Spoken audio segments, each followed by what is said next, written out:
This is our overall USA picture. We can look at our states with a warning system based on gradient changes. Green is for good.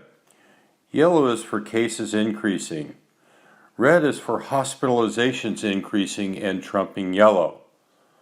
Black is for deaths increasing and trumping red. You can see our states move around depending on the gradients, both positive and negative, kicking from one flag to another.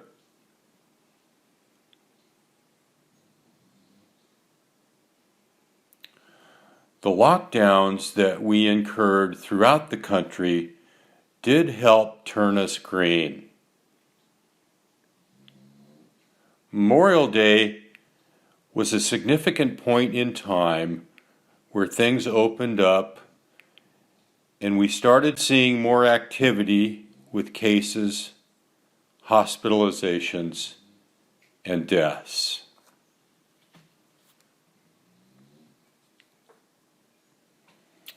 Our current situation involves deaths in a number of the southern states, Texas, Arizona, Florida, and California.